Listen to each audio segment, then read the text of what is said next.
नमस्कार साथियों, ज्ञान विविधि संस्कृत के ऑनलाइन यूट्यूब चैनल पे मैं अरविंद पारिक आपका हार्दिक स्वागत करता हूं, अभिनंदन करता हूं। हमने कल जो मौर्य काल था वो हमने पूरा कर लिया था। तो मौर्य काल के बाद में जो रेट का जो सिलेबस है उसमें अगला जो अपना टॉपिक है वो है गुप्त काल। देखो, थोड़ा सा मैं बेसिक बता देता हूँ कि मौर्य प्रशासन या मौर्य काल, मौर्य एम्पायर जो खत्म होने के बाद में जो समाज है या जो राज्य है वो छोटे छोटे टुकड़ों में बंट जाते हैं, कोई भी केंद्रीय शक्ति नहीं होती है। उसके बाद में जो गुप्त काल है वो प्रमुख सबसे बड़ा शासन लेकर आता है। अगर मौर्य काल के बाद में अगर सबसे बड़ा और लंबा जो शासन चलाता है वो अपना गुप्त काल होता है। और गुप्त काल में आज हम मुख्य रूप से चर्चा करेंगे उनके साहित्यिक स्रोत, प्रमुख राजवंश, प्रमुख जो राजा है उनके बारे में। तो आइए हम चर्चा करते हैं गुप्त राजवंश की।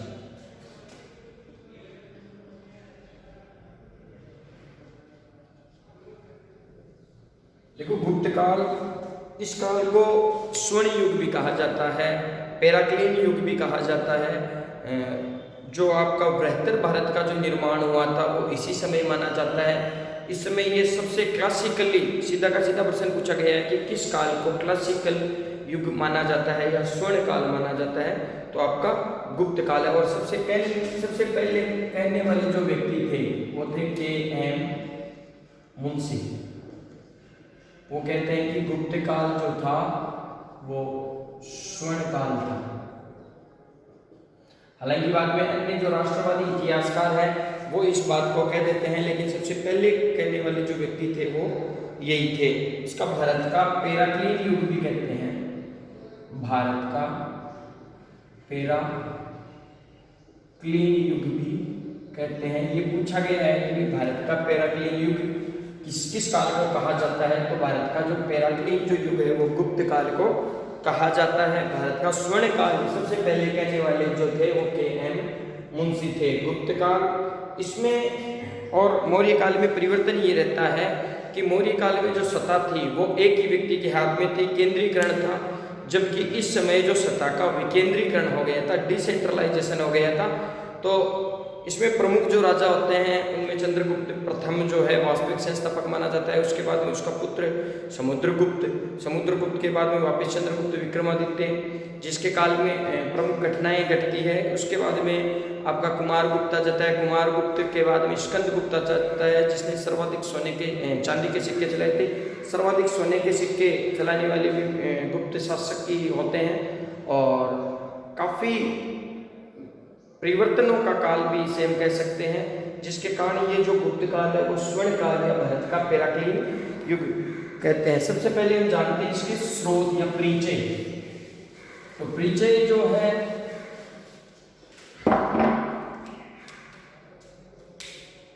गुप्त काल का परिचय कि गुप्त जो है वो कुषाणों के सामंत थे। कुषाणों के सामंत के बाद में ये सत्ता में आ गए और लंबे समय तक इन्होंने शासन किया था। ये इनका प्रमुख परिचय था। पहले ये सामंत थे और सामंतों के बाद में ये सत्ता में आ गए और लंबे समय तक इन्होंने शासन चलाया था। इसके बाद में बात करते हैं स्रोतों की। देखो, स्रोत तीन प्रकार मुख्य रूप से माने जाते हैं।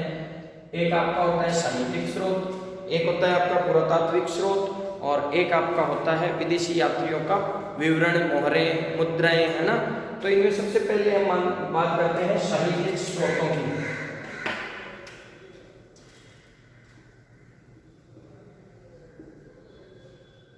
साहित्य की अगर बात करते हैं तो आपका जो मुद्रा राक्षस है,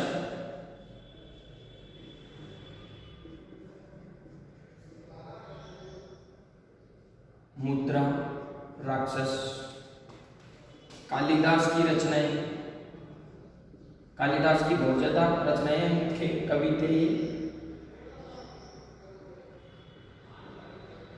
रचनाएं। कामसूत्र ये वात्स्यायन की है, वात्स्यायन की कामसूत्र, इनसे भी हमें जानकारी जो है वो प्राप्त होती है। एक देवी चंद्रगुप्तम,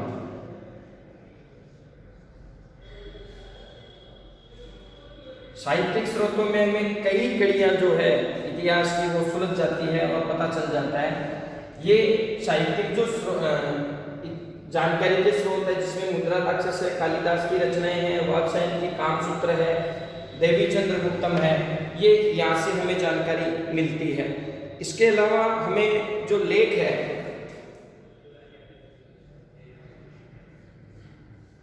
इनसे भी हमें गुप्त काल के इतिहास की हमें जानकारी प्राप्त होती है। जैसे सबसे इंपॉर्टेंट है आपकी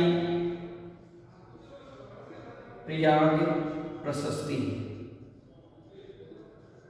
सबसे इंपॉर्टेंट है भाई ये, और इसके बारे में पूछा भी जाता है कि इसके लेखक कौन है और किसके काल में हुई थी। तो इसके लेखक हरिसेन है और ये समुद्रगुप्त के काल में हुई थी। इसमें गुप्त वंशों की वंशावली पूरी की पूरी है कि वंशावली है कि कौन सा शासक सबसे पहले बना था, फिर क्या हुआ था, और इसकी जो भाषा है वो आपकी संस्कृत है। इसके बारे में हर परीक्षा में लगभग पीसीएस वगैरह जो है, जिसमें एग्जाम में क्वेश्चन पूछे जाते हैं, तो ये में हम डिटेल से कभी बात करेंगे इसकी। लेकिन मुख्य रूप से जो प्रयाग प्रशस्ति है, और इसके अलावा हमें एरण अभिलेख जो है सबसे इंपॉर्टेंट है, ये एरण अभिलेख।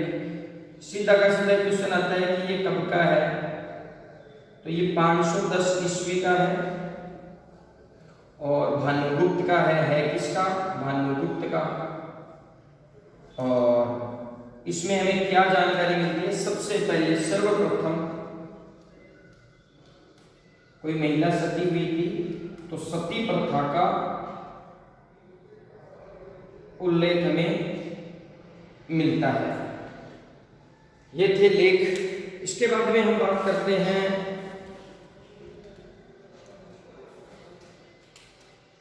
मुद्रा राक्षसों की। देवी चंद्रगुप्तम कहानी है, कालिदास की रचनाएं, काव्य भी है, खंडकाव्य है, वात्स्यायन की कामसूत्र है, प्रयाग प्रशस्ति है जो कि संस्कृत में है, हरिसेन द्वारा रचित थी और समुद्रगुप्त के काल में थी। गुप्तों की वंशावली है इसमें, ठीक है। एरण अभिलेख भानुगुप्त का है, 510 ईस्वी का है, और सर्वप्रथम हमें सती प्रथा का उल्लेख, वेरी वेरी इंपॉर्टेंट है ये, काफी बार परीक्षा में ये पूछा गया है कि सती प्रथा का उल्लेख हमें कहाँ मिलता है, किस अभिलेख में मिलता है। तो आपका एरण अभिलेख है, 510 ईस्वी का है किसका, भानुगुप्त का है। बाद में हम बात करते हैं मुद्रा। देखो मुद्रा एक ऐसी चीज है, मुद्रा से हमें बहुत सारी जानकारियां मिल जाती है। मुद्रा से हमें देखो व्यक्ति की स्थिति का पता चल जाता है। जैसे अगर सोना किसी के पास होता है तो हम अंदाजा लगाते हैं बहुत ज़्यादा पैसे वाला है, चांदी होता है तो लो है, तांबा होता है तो उससे भी लो है, और फिर सोना जो कितनी कैरेट का है, शुद्ध जैसे अपना 24 कैरेट का आता है, तो उससे भी अपनी आर्थिक स्थिति, फिर उसका कला साहित्य, उनके बारे में हमें जानकारी मिलती है।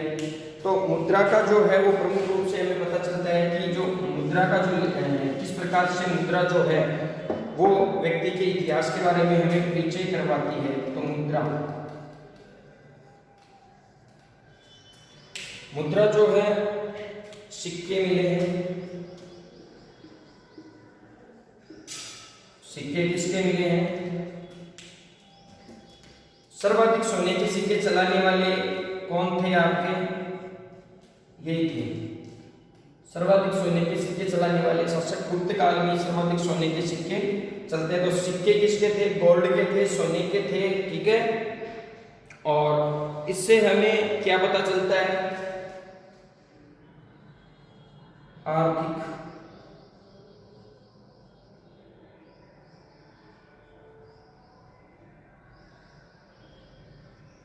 कला और विदेशी व्यापार। सिक्कों से हमें, ये सिक्के हैं किसके बने हुए थे, सर्वाधिक सिक्के गोल्ड के जो सिक्के थे, सोने के जो सिक्के थे, वो गुप्त काल में गुप्त शासकों ने चलाए थे। तो इससे हमें आर्थिक स्थिति का पता चलता है कि व्यक्ति के पास क्या स्थिति रही होगी, कितने कैरेट का सोना है, क्या है। फिर उसकी कला और साहित्य, जैसे समुद्रगुप्त के सिक्कों पे हमें वीणा बजाते हुए दिखाया गया है।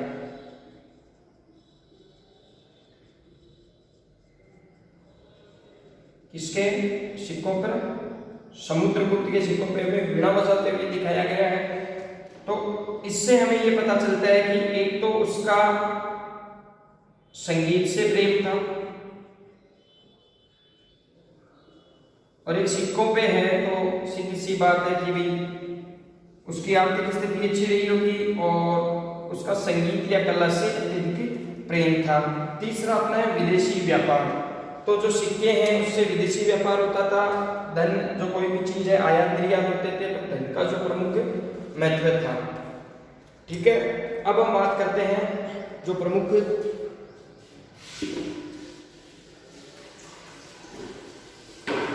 मोहरे वगैरह जो है जिससे भी हमें पता चलता है ना। तो सिक्कों के बारे में बात करते हैं, उसकी जो मोहरों पर लिखे गए जो लेख हैं उनकी, जिससे भी हमें गुप्त काल की जानकारी मोहरों पर लिखे जो अभिलेख है उनसे भी हमें जानकारी मिलती है, किसकी, गुप्त काल की। फिर यात्रा विवरण,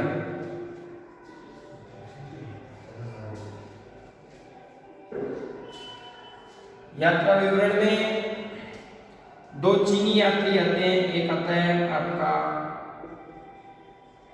फाइयान, एक आता है वेनशान। फाइयान जो है वो चंद्रगुप्त द्वितीय के काल में आता है, 399 ईस्वी में आता है और स्थल मार्ग से आता है और अपनी पुस्तक लिखता है फोक्यो की। वेनशान जो है वो इस समय नहीं आता है, वो हर्षवर्धन के काल में आता है और अपनी पुस्तक लिखता है सीयू की, और उसमें भी हमें गुप्त काल के बारे में जानकारी मिलती है। तो फाइयान जो है वो कब आया था, 399 ईस्वी में आया था और ये आता है स्थल मार्ग से आता है। पुस्तक है इसकी फोक्यो,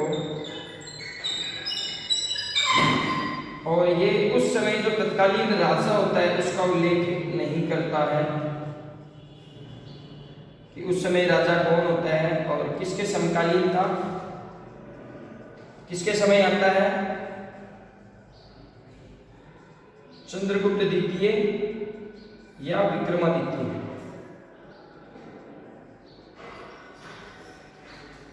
वेनशान आता है हर्षवर्धन के काल में आता है। हमें गुप्त काल की जानकारी मिलती है।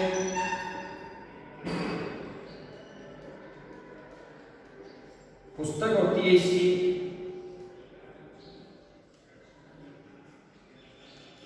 सीयू की। बौद्ध धर्म की बात करते हैं तो ये एजुकेशन के लिए यहाँ पर आते हैं, है ना। नालंदा विश्वविद्यालय जो है वो भी हमें यही मिलता है। कहाँ है नालंदा जो विश्वविद्यालय है, यहाँ पढ़ने अध्ययन के लिए आते हैं। ये हमें हमारा है बिहार में। और बौद्ध धर्म की प्रमुख शिक्षा मिलती है, जबकि मैं जानकारी के लिए बता देता हूँ आपको, ये जो थे ये वैष्णव धर्म को मानने वाले थे। गुप्त जो थे वो वैष्णव धर्म को मानते थे, लेकिन फिर भी ये सभी धर्मों का सम्मान करते थे। और ये नालंदा में कुमारगुप्त जो है उसने नालंदा में विश्वविद्यालय ओपन करवाया था 1200 कुछ में। एक बख्तियार खिलजी जो होता है अत्यधिक कुरूप होता है और उसे ये कह दिया जाता है कि भाई आप अत्यधिक कुरूप हो, क्रोध में आ जाता है और क्रोध में आकर बंगाल जाता रहता है। और नालंदा का कोई पुस्तकालय वगैरह कुछ ऐसे समझकर कोई गढ़ वगैरह समझकर इसको जला देता है। इसमें हजारों करोड़ों जो पांडुलिपियां थी वो विनिष्ट हो चुकी थी, नष्ट हो चुकी थी। तो गुप्त काल में ये बनी है और मध्यकाल में इसको जला दिया जाता है। ये बात हम आगे करेंगे जब सल्तनत काल पढ़ेंगे। गुप्त अगर वंश का पूछ ले कि गुप्त वंश किस धर्म के अनुयायी थे, तो वैष्णव धर्म के अनुयायी थे, लेकिन फिर भी ये बनाते हैं। तो यात्रा का जो विवरण है हमें तो फाइयान देता है। फाइयान की पुस्तक जो है वो क्योंकि है स्थल मार्ग से आता है और 399 में आता है। राजा का ये उल्लेख नहीं करता है और चंद्रगुप्त विक्रमादित्य की जो उपाधि है ये इसके शासनकाल में आता है, चंद्रगुप्त द्वितीय या विक्रमादित्य के काल में आता है। दूसरा अपना प्रमुख है वैनशांग, हर्षवर्धन के काल में आता है। गुप्त वंश की भी हमें जानकारी प्राप्त करवाता है। पुस्तक जो है वो आपकी सीयू की है। ये बौद्ध धर्म की महायान शाखा को मानता है। ठीक है, ये जब हम हर्षवर्धन पढ़ेंगे तो उस समय इसकी बात करेंगे। ये था यात्रा विवरण। इसके अलावा ये प्रमुख थे आपके क्या स्रोत गुप्त वंशों को जानने के एग्जाम की दृष्टि से। अब हम बात करते हैं प्रमुख शासक। देखो, प्रमुख शासकों की जब बात आती है तो प्रमुख शासकों में जब सबसे पहला शासक होता है श्रीगुप्त, जो हमें समुद्रगुप्त की प्रयाग जो प्रशस्ति है उसमें इसका हमें जिक्र मिलता है। उसके बाद में शासक बनता है घटोत्कच, और घटोत्कच के बाद में शासक बनता है चंद्रगुप्त प्रथम। चंद्रगुप्त प्रथम एकमात्र ऐसा शासक होता है जो महाराजा धीराज की उपाधि धारण करता है। और वैदेशिक जैसे बिंबिसार के बारे में मैंने, मगध के बारे में जब मैंने बताया था उस समय मैंने थोड़ा सा बताया था कि बिंबिसार जो था वो एक साम्राज्यवादी शासक था और विदेशियों जो वैवाहिक संबंध बन के अपने साम्राज्य का विस्तार करता है। तो वैसे ही जो चंद्रगुप्त प्रथम है लिच्छवी राजकुमारी कुमार देवी से ये विवाह करता है और उससे उसके पुत्र होता है समुद्रगुप्त करता है और महाराजा धीराज की उपाधि धारण करता है। उसके बाद में राजा बनता है अपना समुद्रगुप्त। समुद्रगुप्त बहुत महान शासकों में से था जिसके समय प्रयाग प्रशस्ति लिखी गई थी।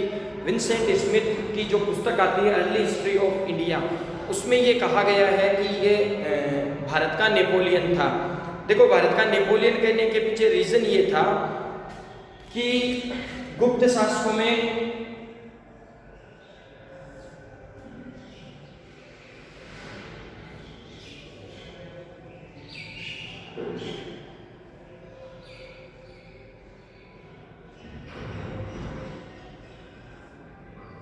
यूपी और बिहार से ये अपने राज्य की स्थापना करते हैं, यहां से स्थापना करते हैं और उसके बाद में ये संपूर्ण भारतवर्ष में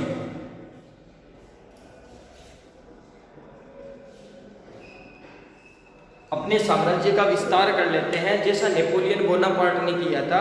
नेपोलियन बोनापार्ट एक साधारण कुल का व्यक्ति था और बहुत ही साधारण था, इतना कोई पैसे वाला नहीं था। लेकिन जब ये राजा बनता है 1810 में सेंट हेलेना में उसकी धीमा जहर देने के कारण मृत्यु हो जाती है और पूरे विश्व में भारत से उसके बहुत अच्छे संबंध थे। तो विंसेंट स्मिथ से जो है वो ये कहता है कि समुद्रगुप्त जो था वो भारत का नेपोलियन था। इसके अलावा 100 युद्धों का विजेता भी कहा जाता है उसे, 100 युद्धों का विजेता। कहते हैं कि उसने 100 युद्ध जीते थे और प्रत्येक का एक घाव था। अपने राजस्थान में भी एक ऐसा राजा हुआ है जिसके शरीर पर 80 घाव थे, वो थे राणा संग्राम सिंह उर्फ राणा सांगा।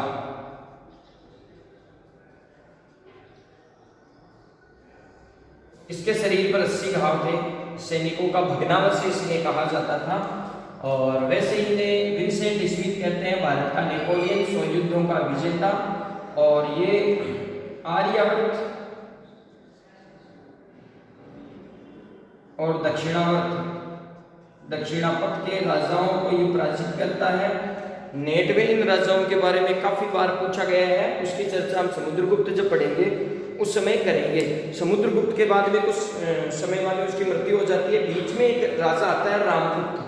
हालांकि अपने रीट के सिलेबस के अनुसार अगर देखें और 10th की जो पुस्तक है उसके अनुसार देखें तो उसमें मात्र 5 या 10 बातें हैं इन राजाओं में कि श्रीगुप्त संस्थापक था, चंद्रगुप्त प्रथम जो था वास्तविक संस्थापक था, फिर समुद्रगुप्त जो है वो 100 युद्धों का विजेता था, भारत का नेपोलियन कहा है विंसेंट स्मिथ ने, और कुमारगुप्त जो नालंदा विश्वविद्यालय की स्थापना की गई थी। और इसके बाद में समुद्रगुप्त के बाद में वापिस राजा बन जाता है आपका, सेम नाम है, कंफ्यूज मत हो जाना, चंद्रगुप्त द्वितीय, जिसने एक उपाधि धारण की थी विक्रमादित्य की। तो देखो द्वितीय और द्वितीय तो ये याद रह जाएगा। इसके शासनकाल में 9 रत्न थे, जैसे आपके कालिदास है, अमर सिंह है, क्षपणक है ना, इनकी भी चर्चा हम आगे करेंगे। बेसिक बात हम अभी कर रहे हैं। और चंद्रगुप्त के बाद में बनता है कुमारगुप्त, जिसके समय में नालंदा विश्वविद्यालय होती है। इसके बाद में राजा बनता है स्कंदगुप्त।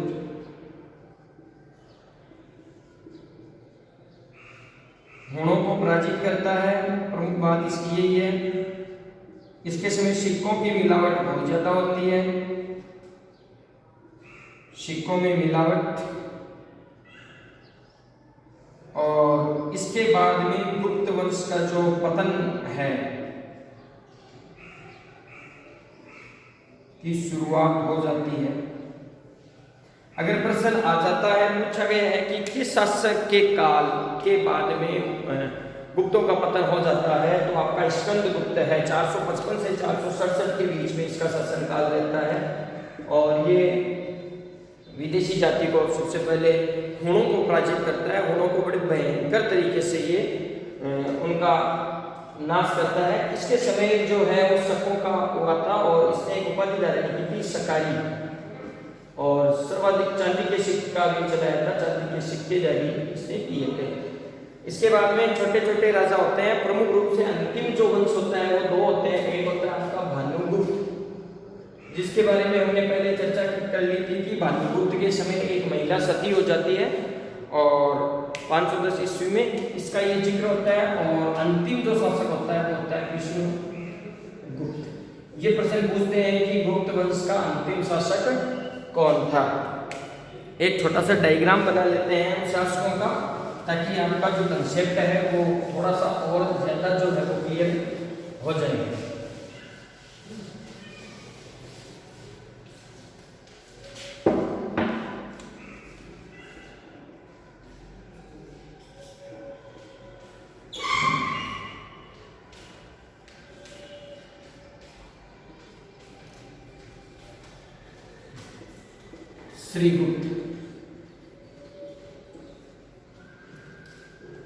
श्रीगुप्त के बाद में इसका पुत्र राजा बनता है घटोत्कच। ये रामायण वाला नहीं है, रामायण महाभारत वाला नहीं है। घटोत्कच महाभारत में आता है ना, वो नहीं है। घटोत्कच के बाद में ये गुप्त वंश का संस्थापक माना जाता है।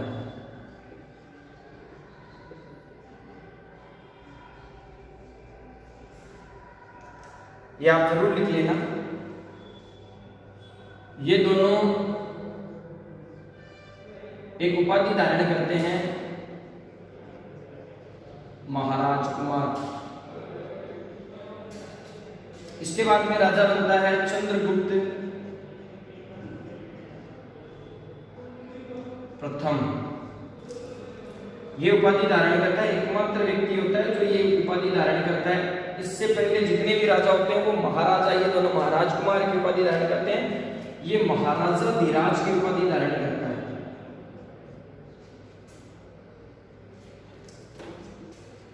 इसके बाद में शासक बन जाता है समुद्रगुप्त।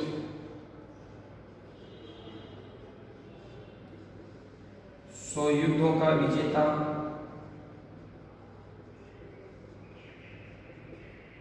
विंसेंट स्मिथ महोदय कहते हैं, क्या अभी बताया था, भारत का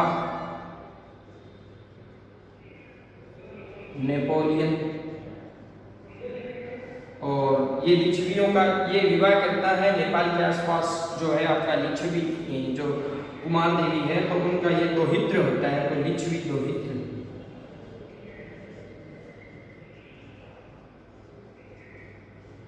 समुद्रगुप्त के बाद में वापिस शासक बन जाता है आपका चंद्रगुप्त द्वितीय या विक्रमादित्य।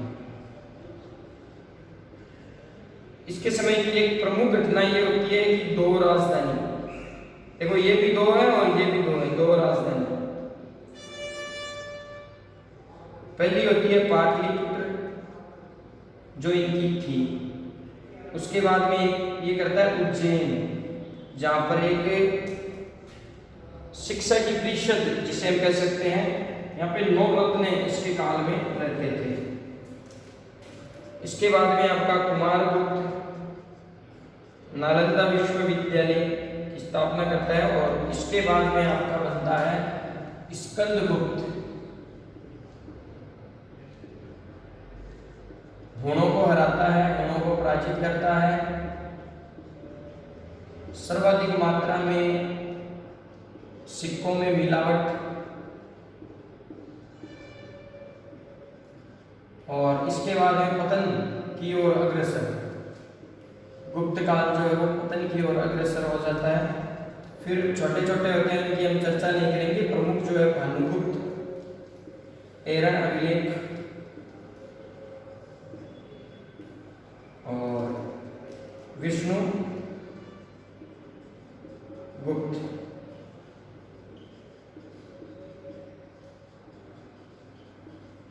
अंतिम शासक, ये आप नोट कर लीजिएगा प्रमुख रूप से। ये एक बार आप स्क्रीनशॉट ले लेना या नोट कर लेना। एक बार फिर से हम चर्चा कर लेते हैं इनकी प्रमुख शासकों की। श्रीगुप्त, गुप्त वंश का संस्थापक। इसके बाद में इसका पुत्र बनता है घटोत्कच, और ये दोनों जो है वो क्या करते हैं, महाराज कुमार की उपाधि धारण करते हैं। फिर बनता है चंद्रगुप्त प्रथम, वास्तविक संस्थापक, गुप्त वंश का वास्तविक संस्थापक। ये पूछते हैं कि गुप्त वंश का वास्तविक संस्थापक कौन होता है, तो चंद्रगुप्त जो प्रथम है वो गुप्त वंश का वास्तविक संस्थापक होता है, और ये उपाधि धारण करता है महाराजा धीराज। बेसिक सी हम बात कर लेते हैं, फिर हम थोड़ा सा इसके डिटेल्स में जाएंगे। फिर राजा बनता है लिच्छवी द्वैत्र, इसी का पुत्र समुद्रगुप्त, जिसके सिक्कों पे हमें वीणा बजाते हुए दिखाया गया है। 100 युद्धों का विजेता होता है। विंसेंट स्मिथ की जो पुस्तक होती है अर्ली हिस्ट्री ऑफ इंडिया, उसमें ये कहता है कि साहब ये जो है वो भारत का नेपोलियन था। लिच्छवी द्वैत्र 100 युद्धों का ये हारता नहीं है। आर्यवर्त और दक्षिणावर्त के 9 और 12 राजाओं को ये पराजित करता है, और सबके साथ अलग अलग नीतियों से, जैसे परस्पोधरण, जड़मूल से उखाड़ देना, कईयों के साथ सीमांत जो आठवीं जातियां थी उनके साथ केवल उनकी पुत्रियों का विवाह अपने कुल के साथ करना, ऐसी कुछ उपाधियां धारण करता है। उसके बाद में राजा बनता है चंद्रगुप्त विक्रमादित्य।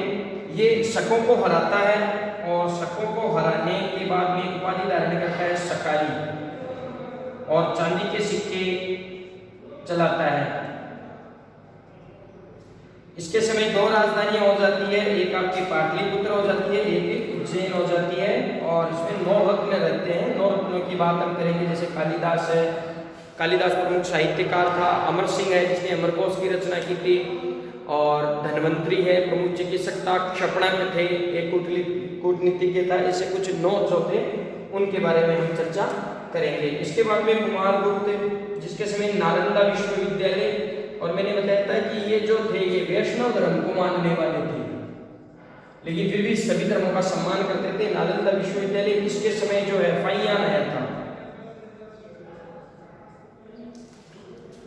बाद में राजा बनता है स्कंदगुप्त, हुणों को पराजित करता है, सर्वाधिक सिक्के में मिलते हैं, पतन की ओर अग्रसर होता है। भानुगुप्त जो है वो एरन अभिलेख की हमें जानकारी मिलती है, जिसमें सती प्रथा का उल्लेख हमें मिलता है।